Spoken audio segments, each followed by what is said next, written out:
नमस्कार मित्रांनो, सुस्वागतम. घरोघरी मातीच्या चुली या मालिकेच्या आजच्या भागामध्ये आता मात्र माया ही चाकू घेऊन ऐश्वर्यासमोर उभी राहते. व आता ऐश्वर्या अगदी डॅडा म्हणून ओरडते तर माया लगेच तिला धमकावते आणि म्हणते की हे पग तोंडातून आवाज जरी काढला तरी सुद्धा जीभ काढून हातामध्ये देईल. तेव्हा ऐश्वर्या म्हणते की हे पग प्लीज काही करू नको, तो चाकू आहे तो बाजूला घे, तो चाकू मला लागेल. तेव्हा आता माया मोठ्याने हसायला सुरुवात करते आणि खाली बसत म्हणते की हे पग अगं किती घाबरलीस तू, आणि ऐश्वर्या मी तुला काही करणार नाही, मी फक्त तुझ्याशी बोलायला आले होते. त्यावरती ऐश्वर्या म्हणते की बोलायला आणि हे असं अगदी पद्धतीत, आणि हे पग ऐश्वर्या तू काही गोंधळ घालू नये यासाठी मी तुला आता येथे भेटायला आले, तुझ्याशी बोलायला.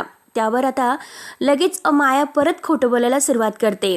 हे पग ऐश्वर्या माझ्यावर विश्वास ठेव, मी जे काही केलंस ते जानकीच्या सांगण्यावरून केले होते, त्यामुळे प्लीज तू. तेव्हा आता ऐश्वर्या म्हणते की हे पग तू खोटं बोलू नकोस, जानकीच्या हातामध्ये खोटी बंदूक आहे हे तर तूच म्हणाली होती, आणि मला आत्ता कुठे कळत आहे की जानकीच्या हातून मात्र तुला मला संपवायचं होतं आणि हाच तुझा प्लॅन होता. तेव्हा आता माया अगदी बारीक तोंड करते आणि म्हणते की ठीक आहे, तुझा माझ्यावर विश्वास नाही आणि मी तुला मारण्याचा प्लॅन केलेला आहे असंच तुला वाटतं. तू एक काम कर आणि ऐश्वर्याच्या हातामध्ये तो चाकू देते आणि माझ्यावर सपासप वार करून सगळं काही संपून टाक असं आता म्हणते.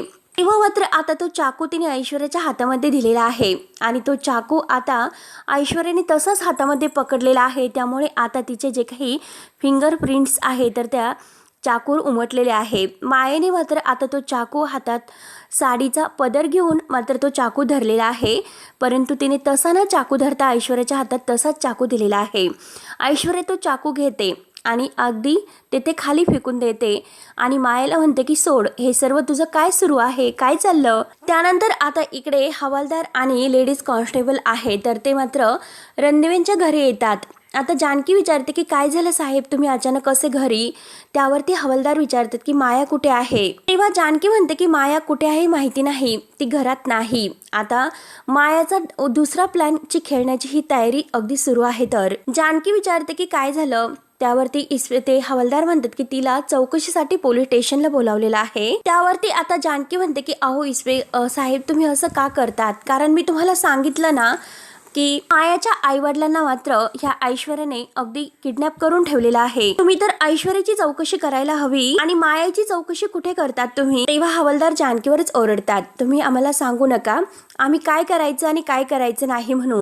हे बघा, ऐश्वर्याने मायाच्या आईवडिलांना किडनॅप केलेला आहे असा कोणताही पुरावा अद्यापर्यंत आम्हाला नाही सापडलेला. तेव्हा आता हे ऐकून सगळ्यांना धक्का बसतो. तर आता सुमित्रा म्हणते की काय बोलतात.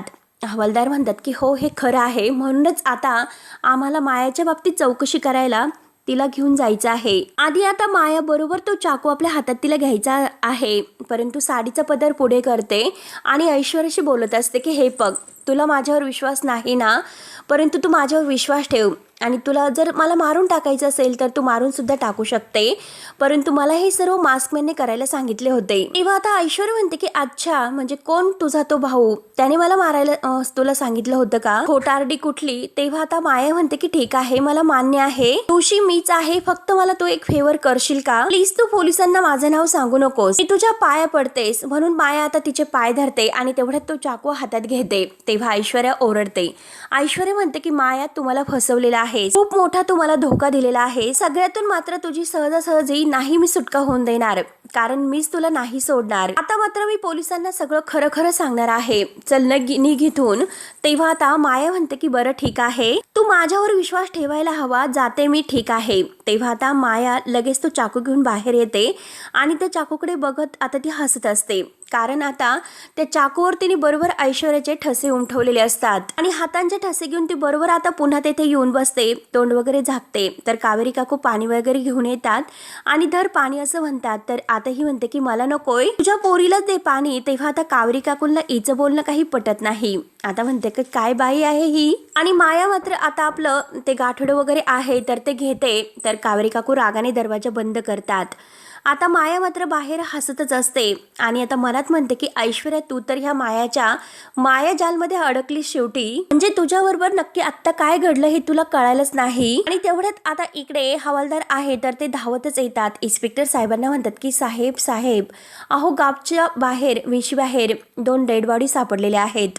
दोघे आता वयस्कर आहे, एक पुरुष आणि एक बाई आहे. तर इन्स्पेक्टर म्हणतात की चला आपल्याला आत्ताच्या आत्ता निघायला हवं. त्यानंतर माया इकडे तो जो काही भांडी वगैरे आहे तो पसारा गाठोडे वगैरे घेऊन जात असते आणि जाताना मात्र ती ऐश्वर्याला परत फोन करते. त्यावरती ऐश्वर्या फोन उचलून म्हणते की तू परत फोन कशाला केलास. तेव्हा माया म्हणते की अगं काय बोलतेस, तुझा त्रास कमी होण्यासाठी मी फोन केला. त्यावर आता लगेच माया म्हणते की म्हणजे काय आहे, अगं थोड्या वेळापूर्वी तूच मला फोन केला असता, माझ्यावर चिडली असती, ओरडली असती, म्हणून मी विचार केला ही गोष्ट मात्र थोड्या वेळानंतर घडेल, परंतु ती आत्ताच घडली तर काय बिघडतं, म्हणूनच मी कॉल केला. त्यावरती आता लगेच ऐश्वर्या रागाने म्हणते की माया हे बघ, तुला जे काही बोलायचं असेल ते स्पष्ट बोल, उगाच तू माझ्या डोक्यामध्ये जाऊ नकोस. त्यावरती रागानेच ऐश्वर्या तिला पटकन बोलायला सांगते. त्यावरती आता लगेच माया म्हणते की अगं हे बघ, मगाशी मी तू मला मार म्हणून चाकू तुझ्या हातामध्ये दिला होता आणि तू पटकन तो चाकू धरला आणि तिथेच मात्र तू खूप मोठी चूक केलीस. त्यावरती आता ऐश्वर्या विचारते की कसली चूक. तर आता माया म्हणते की कसं आहे की पोलिसांना 2 डेड बॉडी सापडली आणि दोघंही जोडपं होतं, वयस्कर होते बिचारी, आणि त्यांना कोणी संपवलं तुला माहिती आहे का. तर मायाने. हे ऐकून आता ऐश्वर्याला आणखीन धक्का बसतो. ऐकून आता ऐश्वर्या पूर्णपणे शॉक होते. माया म्हणते तू तर इथे शॉक झाली, अगं महत्वाची बातमी तर पुढेच आहे. आणि हे बघ, ज्या चाकूने मी त्यांना मारलेला आहे ना, तो चाकू मी तुझ्या घरी घेऊन आले होते. तेव्हा आता ऐश्वर्याला तो घडलेला प्रकार आठवतो, म्हणजे मायाने आपल्या हातात तो चाकू दिलेला आहे तर, आणि त्या चाकूवर मात्र आता तुझे फिंगर प्रिंट्स असतील. त्यावर आता हे ऐकून ऐश्वर्या म्हणते की काय बोलतेस. ऐश्वर्याला धक्काच बसतो. आता माया म्हणते की परफेक्ट, आता कसा शॉक बसलास, याला शॉक बसलं असं म्हणतात. त्यावरती आता ऐश्वर्या जोरात ओरडते, तिला त्रास होतोय आणि म्हणते की हे बघ माया, मी असं काही केलेलं नाही, उगाच या सगळ्यामध्ये मला अडकू नकोस, कळले ना तुला आता हे सर्व, आणि हे बघ मी यामध्ये अडकावी म्हणून तू हे सर्व नाटक करत आहे, परंतु काही झाले तरी माया मी तुला नाही सोडणार. त्यावरती आता माया घाबरण्याचं नाटक करते आणि म्हणते की म्हणजे तू माझा जीव घेणार आहेस का, माझ्यावर आता खुनाचा आरोप आहे आणि आता मात्र तुम्हाला जीवे मारण्याची धमकी देत आहेस का. नाही ऐश्वर्या, असं करू नको, मला खूप भीती वाटते ग, भीती वाटते. आणि परत आता हसायला मोठमोठ्याने सुरुवात करते. आता ऐश्वर्याला या मायाचा इतका राग येतो आणि ती हसू नको माया असं म्हणते. त्यावरती माया म्हणते की हसायचं की नाही हे माझं मी ठरवेल, आणि आता मात्र तू यापुढे माझं नाव जर घेतलं तर त्या जानकी सारखं मी तुला सुद्धा त्यात अडकवेल. आणि रागाने आता फोन कट करते. तर ऐश्वर्या आता डोक्याला हात लावून बसते. ऐश्वर्याला खूप टेन्शन येते. त्यानंतर माया इकडे स्वतःला म्हणते की ऐश्वर्या, तुला काय वाटलं होतं की तू मला अगदी अडकवशील आणि मी तुला घाबरेल. कितीही मला अडकवण्याचा प्रयत्न केला तरी सुद्धा, तू ठरवलं तरी सुद्धा मला नाही अडकू शकणार. तुझा बंदोबस्त तर मी केलेला आहे, आता मात्र त्या जानकीचा बंदोबस्त करते. असे बोलून माया लगेच आता ड्रेस वगैरे म्हणजे घालून आता परत अगदी घरात येते.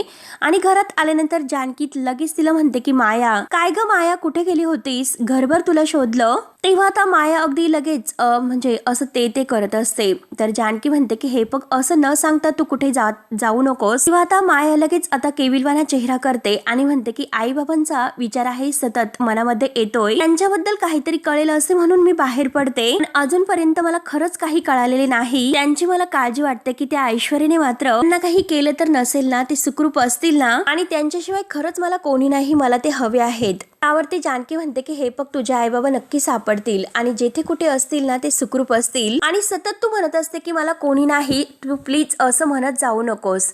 तू तर मला अगदी ताई मानतेस ना, मग आता मात्र तू आता कोणी नाही असं म्हणून आम्हाला परक करू नकोस, आणि ही ताई कायम तुझ्या सोबत असेल, तू काळजी करू नको. तेव्हा आता माया हो असं म्हणते. तेवढ्यात जानकी फोन उचलते आणि आता इन्स्पेक्टर साहेबांचा जानकीला फोन आलेला आहे आणि आता त्या डेड बॉड्या सापडलेल्या आहे मायाच्या आईबाबांच्या, असं मात्र आता पोलीस तिला सांगत आहे. आणि मायेने हा खेळलेला एक आणखीन प्लॅन आहे ऐश्वर्याला गुंतवण्यासाठी.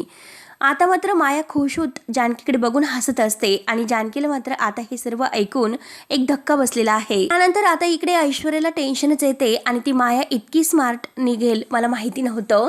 आता मात्र तिने मुद्दाम प्लॅन करून तो चाकू माझ्या हातामध्ये दिला, त्यावर माझे फिंगर प्रिंट्स येऊन गेले, याचा अर्थ मात्र माया काही पण करू शकते. ती चाकू सुद्धा घेऊन गेली आणि तो चाकू जर इथे असता तर मी त्यावरचे असणारे माझे फिंगर प्रिंट्स आहे तर ते पुसून काढले असते. आता नक्की मी काय करू. आणि तेवढ्यात सयाजी तेथे येतो. सयाजी आता ऐश्वर्याचा चेहरा बघतो आणि ऐश्वर्य असं म्हणतो. तेव्हा ऐश्वर्या काय असं म्हणते. तर आता सयाजी विचारतो की काय झालं, कसला विचार करतेस तू इतका. त्यावरती आता ऐश्वर्या म्हणते की मायाचा. सयाजी म्हणतो की का पण. त्यावरती आता ऐश्वर्या म्हणते की डॅडा तिने मला फसवलं, तिला इतकी मदत केली पण शेवटी तिने तिचे रंग तर दाखवलेत आणि आता मात्र तिने मला खरंच खूप अगदी मोठ्या घाणेरड्या संकटात अडकवलं. तेव्हा आता सयाजी म्हणतो की तू नक्की काय बोलते ते मला नाही कळत, नीट व्यवस्थित बोल. ऐश्वर्या डॅडाला बसायला सांगते. तेव्हा आता हा घडलेला सर्व काही प्रकार आहे तर ऐश्वर्या सयाजीला सांगते. आता सयाजीला सुद्धा मोठा धक्काच बसतो मायाने जे जे काही केलं ते. त्यानंतर आता इकडे माया आणि जानकी पोलीस स्टेशनला येतात आणि जे काही आता 2 व्यक्ती मारले गेलेले आहेत त्यांच्या बॉडींचे जे फोटो आहेत तर ते मात्र आता इन्स्पेक्टर साहेब मायाला दाखवतात आणि हे तुमचे आई वडील आहेत का असे सांगा आम्हाला. त्यावरती आता माया त्याला की धक्क्याने खाली बसते कारण हे नाटक तिने केलेलं आहे आणि नाटक करत म्हणते की हो हेच माझे आई बाबा आहेत, मला त्यांना भेटायचं आहे, प्लीज तुम्ही मला त्यांच्याकडे घेऊन चला म्हणून जोरजोराने रडत असते. मी पाया पडते तुम्ही मला त्यांच्याकडे प्लीज घेऊन चला. तेव्हा आता इन्स्पेक्टर म्हणतात की तुम्ही शांत व्हा, स्वतःला आवरा आणि जानकीला त्यांना शांत करायला सांगतात. तर जानकी म्हणते की हे बघ माया शांत हो, स्वतःला आवर. तेव्हा माया म्हणते की नाही काही झालं तरी आत्ताच्या आत्ता मला माझ्या आईबाबांना बघायचं आहे, त्यांच्याकडे मला घेऊन चला. कित्येक दिवस मी या ऐश्वर्याच्या तावड्यातून त्यांना सोडवण्याचा प्रयत्न केले परंतु नाही सोडू शकले म्हणून आता ही ऐश्वर्यावर हे सर्व येण्यासाठी नाटक करत असते. ऐश्वर्याला हॉस्पिटलमध्ये ॲडमिट केल्यानंतर सुद्धा मी खूप काही माझ्या आईबाबांना शोधले परंतु ते मला नाही सापडू शकले, त्यामुळे तुम्ही काही करा परंतु ह्या ऐश्वर्याला पकडा. हे सर्व तिनेच केलेलं आहे. शेवटी आता माझा आधार गेला, माझे आईबाबा गेले म्हणून आता मोठमोठ्याने रडायला सुरुवात करते. त्या ऐश्वर्याने मात्र माझ्या आईबाबांना माझ्यापासून हिरावून घेतलं असं मात्र आता मोठे नाटक करत ती बोलत असते. आता शेवटी जानकीला वाटतं की खरंच मायेचे आई वडील आता खरंच ऐश्वर्याने मारले की काय. सगळ्यांना तेच वाटतं कारण हिने प्लॅनच तसा केलेला आहे अगदी परफेक्ट. त्यावरती आता लगेच इन्स्पेक्टर म्हणतात की हे कोणी केलं हे अजून कळालेलं नाही परंतु आमचा तपास मात्र सुरू आहे. तेव्हा माया म्हणते की इन्स्पेक्टर साहेब तुम्ही मला माझ्या आईवडिलांना आत्ता बघायचं आहे, प्लीज मला तिकडे घेऊन चला. त्यावरती आता इन्स्पेक्टर म्हणतात की त्यांच्या डेड बॉडींना आता पोस्टमॉर्टमला नेलेलं आहे त्यामुळे प्लीज तुम्ही आता नाही बघू शकत. त्यावरती जानकी म्हणते की काय बोलतात. माया तर आता हे म्हटल्यानंतर आणखीनच मोठमोठ्याने रडायला सुरुवात करते. तसे ते तिचे खरे आई वडील होते आणि आता मात्र त्या 2 व्यक्तींना येणेच संपवलेलं आहे. आणि आता माया रडतच म्हणते की हे बघा जानकी ताई मी तुम्हाला म्हणाले होते की माझ्या आई बाबांच्या जीवाला धोका आहे आणि हे सर्व काही त्या ऐश्वर्यानेच केलेलं आहे, तिनेच शेवटी माझे आई बाबा माझ्यापासून दूर केलेत. इन्स्पेक्टर साहेबांसमोर हात जोडत म्हणते की मला न्याय द्या, त्याशिवाय मात्र माझ्या आई बाबांच्या जीवाला शांती नाही मिळणार म्हणून अगदी मोठमोठ्याने रडायला सुरुवात करते. आणखी बिचारी तिला समजावत असते की माया शांत हो परंतु माया आता हे नाटक करत आहे जानकीला सुद्धा माहिती नाही. शेवटी आता मायाविषयी तिच्या खूप पोटात तुटत असते. तेवढ्यात आता तेथे ऋषिकेश सुद्धा धावतच येतो आणि विचारतो की जानकी काय झालं.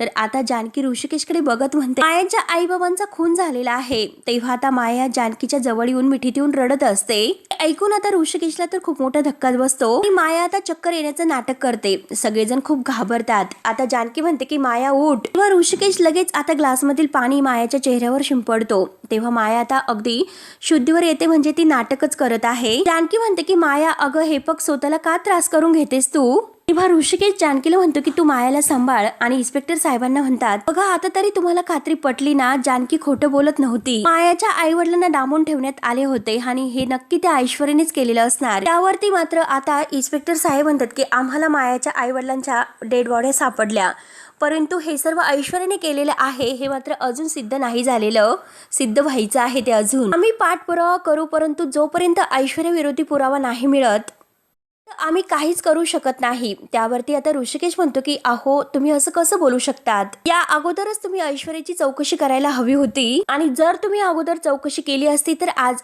मायाचे आई वडील आहे ते जिवंत असते. तर माया मात्र अगदी जानकीच्या मिठीत येऊन आता हे सर्व यांचं बोलणं ऐकत असते. त्यावरती इन्स्पेक्टर साहेब ऋषिकेशला म्हणतात की आम्ही काय करायचं आणि काय करायचं नाही हे तुम्ही आम्हाला सांगू नका, आम्ही आमचा तपास करत आहोत, तुम्ही प्लीज आता यांना इथून घेऊन जा आणि बॉडीच्या जे काही पोस्टमॉर्टमचे रिपोर्ट आले त्यानंतर आम्ही तुम्हाला कळूयात. म्हणून आता इन्स्पेक्टर त्यांना तेथून जायला सांगतो. तर जानकी मायाला हाताला धरते आणि म्हणते की चल माया. आणि माया त्या फोटोकडे बघत आणखीन रडण्याचं नाटक करत असते. त्यानंतर आता इकडे ऐश्वर्याने सर्व सयाजीला सांगितल्यानंतर सयाजी म्हणतो की हे पग पोरी काय करून बसली तू, हे सर्व तू तो चाकू कशाला हातामध्ये धरलास. त्यावरती ऐश्वर्या म्हणते की नाही डॅडा, तिनेच आता हा सर्व ड्रामा केला होता, मला मार म्हणून आणि जबरदस्तीने तिने तो चाकू माझ्या हातात दिला. त्यावरती सयाजी म्हणतो की मला तर असं वाटतं की तिने हे फक्त तुला धमकवण्यासाठी केलेलं असेल. त्यावरती ऐश्वर्या म्हणते की तिने धमकी द्यायला नाही तर तिने मला धमकीच दिलेली आहे आणि मला आता भीती वाटते की तिने जर पोलिसांना काही सांगितले, पोलिसांनी जर मला अटक केली तर मी काय करू आता. आणि डॅडा हे बघा मला आता जेलमध्ये नाही जायचं हो. त्यावरती सयाजी म्हणतो की हे बघ तू काळजी करू नकोस आणि जो कोणी तुला आता जेलमध्ये अगदी जाण्याचा प्रयत्न करेल तर त्याला मी जित्ता गाडेल. त्याच वेळेस मात्र आता हे जे काही इन्स्पेक्टर साहेब आणि आता हे सगळेजण मात्र हवालदार वगैरे आता सयाजीच्या घरी येतात. कावेरी काकू आता दरवाजा उघडते आणि कावेरी काकू त्यांना बघून घाबरते. आता इन्स्पेक्टर साहेब म्हणतात तुमची मुलगी कुठे आहे, त्यांना बोलवा. त्यावरती कावेरी काकू म्हणतात ईश्वराने काय केलं आणि काय झालं. त्यावरती आता लगेच इन्स्पेक्टर साहेब म्हणतात की त्यांना इथे बोलावलं तर बरं होईल. त्यावरती कावेरी काकू म्हणतात की बरं ठीक आहे. आतमध्ये मात्र सयाजीराव आता ऐश्वर्याच्या डोक्यावर हात ठेवतो आणि म्हणतो की नको काळजी करू, मी आहे ना तुझ्या सोबत आणि हाच बरं. आणि तेवढ्यात कावेरी काकू आवाज देतच येतात आणि कावेरी काकू जोरात ओरडते की आहो पोलीस आलेत. आता पोलीस म्हणल्यानंतर ऐश्वर्या आणखीनच घाबरते. आणि डॅडा मी तुम्हाला म्हटलं होतं की तिने पोलिसांना सगळं काही सांगितलं असेल आणि हे बघा डॅडा मला जेलमध्ये नाही जायचं, मी काहीच केलेलं नाही आणि त्या मायेने खोटा आळ माझ्यावर टाकलेला आहे. तर त्यावरती सयाजी म्हणतो की मी आहे, तू काही काळजी करू नको, मी बघून घेतो. आणि तेव्हा आता ऐश्वर्याला व्हीलचेअरवर घेऊन सयाजी बाहेर येतो आणि आता म्हणजे इन्स्पेक्टर साहेब ऐश्वर्याकडे पाहत असतात. तर सयाजी विचारतो की काय झालं पवार, आज मात्र शेवटी तुम्ही घर गाठलंस पण तुमची अशी फौज घेऊन. त्यावरती आता इन्स्पेक्टर साहेब म्हणतात की तुमच्या मुलीला मी काहीतरी विचारायला आलो.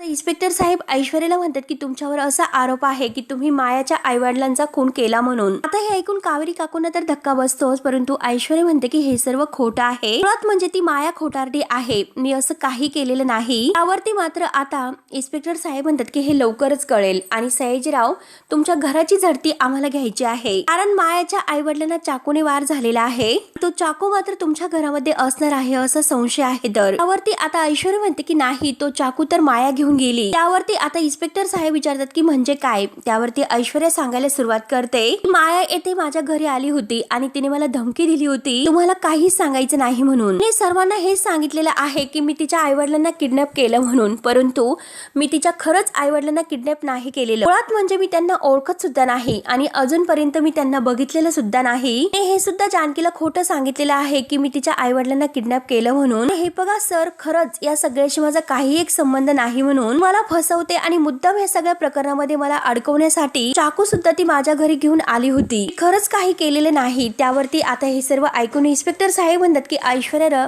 तुम्ही सुद्धा आता जानकी रणदिव्यांसारख्या गोष्टी अगदी रचून सांगायला सुरुवात केलेली आहे. तुम्ही कितीही गोष्टी रंगून सांगितल्या तरी सुद्धा तुमच्या कोणत्याही गोष्टीवर आता आमचा विश्वास नाही. आता मात्र हवालदारांना ते सगळ्या घराची झडती घ्यायला सांगतात. त्यावरती आता सयाजी जोरात ओरडतो की पवार आता तुझ्याकडे सर्च वॉरंट आहे का. तेव्हा आता इन्स्पेक्टर साहेब हवालदारांना लगेच ते सर्च वॉरंट दाखवायला सांगतात. हवालदार दाखवतात. कोपरा ना कोपरा शोधून काढा, हा चाकू सापडलाच पाहिजे. म्हणून आता सगळे हवालदार आणि लेडीज कॉन्स्टेबल वगैरे आहे ते आता घराची झडती घेत आहेत. अगदी कोपरा ना कोपरा आणि प्रत्येक रूम शोधायला सांगतात. त्यानंतर आता इकडे माया खूप रडत असते. तर लताबाई, सुमित्रा, अवंतिका, जानकी हे सगळेजण मायाला समजावत असतात. माझे आई बाबा मला सोडून गेले, मला एकटीला सोडून गेले असे म्हणून आता आज रणदिव्यांच्या घरामध्ये घुसण्याचा आता आणखीन एक डाव तिला खेळायचा असतो. जसं तिला आता कोणीच आई बाबा राहिलेले नाही, मग रणदिवे तिला आपलंसं करतील. आता मात्र हे नाटक ती सुरू करते. रडण्याचं फार मोठं नाटक तिचं चालूच असतं. त्यावरती जानकी म्हणते की हे बघ माया, तू असं बोलू नकोस, तू एकटी नाही, आम्ही सगळेजण तुझ्या सोबत आहोत. आता रडण्याचं नाटक करत म्हणते की तुम्ही तर आहातच, परंतु आई बाबा असणं हे खूप महत्वाचं असतं. गेल्या कित्येक महिने मी त्यांना भेटले नव्हते, ऐश्वर्याने मला त्यांना भेटूनच दिलं नाही. त्यांच्या तब्येतीची विचारपूस करता करता आणि काळजी घेता घेता मात्र एक वेगळंच असं समाधान मला मिळत होते. आता मात्र ते कधीच नाही मिळणार, म्हणून आता आणखीनच अगदी रडण्याचं नाटक करते. ऐश्वर्याने माझं आयुष्य उद्ध्वस्त केलं. मात्र आता अवंतिकाला काहीतरी डाऊट येत असतो, परंतु आता जानकी लगेच विश्वास ठेवते आणि म्हणते की अगं ऐश्वर्यानेच नाही, सगळ्याला कुठेतरी मी सुद्धा जबाबदार आहे. म्हणून स्वतःला आता जानकी जबाबदार मानते. तू माझ्या आयुष्यामध्ये आलीस, माझ्यासाठी तू ऐश्वर्याबरोबर भांडलीस, तेथूनच मात्र आता हे सर्व सुरू झाले ग. माझ्यामुळेच आता त्या ऐश्वर्याने तुला किडनॅप केलं, त्रास दिला आणि आज मात्र तुझ्या आई वडिलांना सुद्धा संपवलं. बघ ना, हे सर्व माझ्यामुळेच झाले. हे बघ माया, तुझं माझ्यामुळे खूप मोठं नुकसान झालं आणि या नुकसानाची भरपाई खरंच नाही होऊ शकत. आता फक्त मी हात जोडून माफी मागू शकते, त्यामुळे आता मला माफ कर माया. त्यावरती माया आता लगेच जानकीचा हात धरते आणि म्हणते की नाही हो जानकीताई, काय करतात तुम्ही, कशाला हात जोडतात, तुमची काही चूक नाही हो, तुम्ही काही केलेलं नाही हो. त्यानंतर आता इकडे सगळ्या घराची झडती घेतल्यानंतर आता इन्स्पेक्टर साहेब हवालदारांना विचारतो की काही सापडले का. तेव्हा तेथे कुठेही काही सापडत नाही. तेव्हा आता सयाजीराव हसायला सुरुवात करतो आणि काय पवार, लागलं का काही हाताला असं विचारतो. तेव्हा आता पवार खाली मान घालतात. तर सयाजी म्हणतो की अशीच खाली मान घालायची आणि माझ्यासमोर उभं राहायचं, कळले ना आता सर्व. आणि पुन्हा एकदा मी सांगतो की माझ्या पोरीने काही केलेलं नाही. तेव्हा मात्र आता इन्स्पेक्टर साहेब म्हणतात की मायाने ऐश्वर्यावर आरोप केलेला आहे. सयाजी विचारतो की तुमच्याकडे काही पुरावा आहे का, आणि त्या मायाच्या आईबापाला मारून तिला काय मिळणार आहे बरं. त्यावरती इन्स्पेक्टर म्हणतात की ते फक्त ऐश्वर्या सांगू शकते. सत्य आहे ते लवकरात लवकर सगळ्यांच्या समोर येईलच, परंतु जोपर्यंत आता ह्या केसचा तपास पूर्ण होत नाही तोपर्यंत ऐश्वर्या तुम्ही कुठेही नाही जाऊ शकणार. आणि आता सयाजीराव इन्स्पेक्टर साहेबांना जायला सांगतो. आता सगळेजण तेथून निघून जातात. आता मात्र सयाजी मनात म्हणतो की पोलीस इकडे येऊन गेलेत, हे मात्र रणदिव्यांना कळायला नकोय, कारण याचा फायदा त्यांना व्हायला नकोय. आता सयाजी ऐश्वर्यालाच विचारतो की पोरी तू काय करून ठेवलंस, तू तर सगळं घोळ घालून ठेवला. मला वाटलं होतं की यावेळेस मात्र बाजार समितीचं अध्यक्षपद मला मिळेल, आता मात्र हातातोंडाशी आलेला घास सुद्धा जाईल. त्यावरती कावेरी काकू म्हणतात की अहो तुम्ही काय बोलतात, आपली पोरगी मरणाच्या दारात उभी आहे, तिच्याकडे बघायचं सोडून तुम्हाला फक्त तुमचं राजकारण सुचतं का. किंवा आता ऐश्वर्या म्हणते की नका आता आणखीन म्हणजे हे करू, कारण सयाजी म्हणतो की तसं मला बोलायचं नव्हतं. आता ऐश्वर्या म्हणते की तुमच्या मनात नक्की काय आहे हे मला सर्व काही कळून चुकलं. त्यानंतर आता इकडे माया म्हणते की ती ऐश्वर्या जे काही वागते तिला कळत नाही की तिच्यामुळे आता एखाद्याचं आयुष्य उद्ध्वस्त होतं.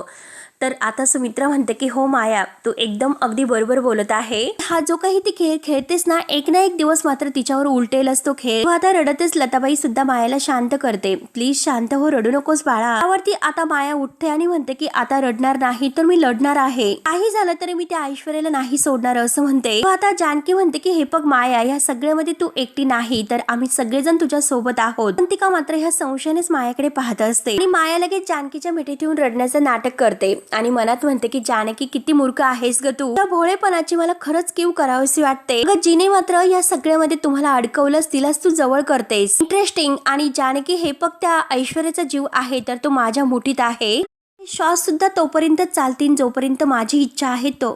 त्यानंतर ऋषिकेश, नाना आणि सौमित्र एका रूम मध्ये आहेत. ऋषिकेश म्हणतो की मायाच्या आई वडिलांच्या बाबतीत जे काही झालं ते खरंच अवघड झालं, पण आता जानकी आपल्याला जे काही सांगत होती तर ते खरं होतं, ह्यावरून सर्व काही कळते. जे जानकीच्या हातून ती गोळी आहे ती चुकून सुटली आणि हे पोलिसांना मान्य करावंच लागेल. त्यावरती सौमित्र म्हणतो की नाही दादा, सिद्ध नाही होत की जानकी वहिनी ही गुन्हेगार नाही म्हणून. जानकी वहिनी आता अगदी निर्दोष नाही सुटू शकत, कारण ह्या दोन्ही केस आहेत तर ते वेगवेगळे आहेत. त्यावरती नाना म्हणतात की हो सौमित्र तुझं बरोबर आहे. आता सौमित्र म्हणतो की आपल्याला हे सिद्ध करायचं आहे की आता जानकी वहिनीच्या हातून जी काही गोळी सुटली ते सर्व कारस्थान ऐश्वर्याचं होतं, तिने हे सर्व मुद्दामून केलं होतं, तरच मात्र जानकी वहिनी निर्दोष सुटू शकते. किंवा मात्र ऋषिकेश म्हणतो की आपण ऐश्वर्याच्या विरोधात पुरावे शोधण्यासाठी आपल्या परीने प्रयत्न करूयात. तेव्हा आता नाना म्हणतात की सध्या मात्र ऋषिकेश तू या भानगडीत पडू नकोस, मात्र आपल्याला बाजार समितीत जायचं आहे आणि उद्या अर्ज आपल्याला भरायचा आहे, त्यामुळे मात्र तेथे सयाजी नक्कीच येईल आणि नक्कीच तो काहीतरी आता डाव तेथे खेळेलच. त्यामुळे तू मात्र अगदी तेथे गेल्यानंतर डोकंही आपलं शांत ठेव, अगदी शांत राहा, फक्त आपण आपली बाजू मांडण्याचा प्रयत्न करायचा. सध्या आपली बाजू आहे ती पडते आहे, फक्त तू रागावर अगदी ताबा ठेव. त्यावरती ऋषिकेश म्हणतो की हो नाना.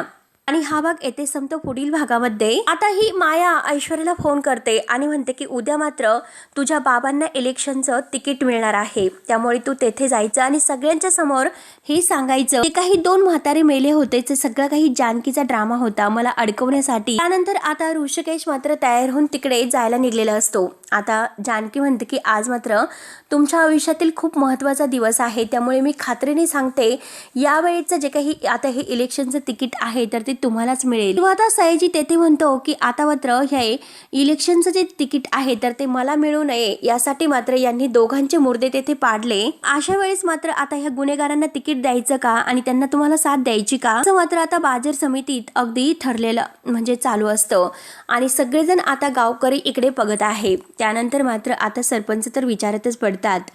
तर सुमित्रा आता जानकीला म्हणते की काही झालं तर ऋषिकेशला हे तिकीट मिळेल म्हणून. त्यावरती आता जानकी म्हणते की आई तुम्ही म्हणतात जर तसं झालं तर आपल्याला हे आपलं घर वाचवता येईल म्हणून. त्यानंतर आता इकडे ऋषिकेश सरपंचांना म्हणतो की हे बघा माझं आहे का मी तुम्हाला सांगतो. परंतु आता सरपंच म्हणतात की ऐका माझं. तेव्हा आता ऋषिकेशला धक्काच बसतो. तर मित्रांनो आता नक्की काय होईल, ऋषिकेशला आता हे तिकीट मिळेल का? तर आता नक्की पुढे काय होतं हे बघण्यासाठी आपल्या चॅनलला नक्की सबस्क्राईब करत राहा. धन्यवाद.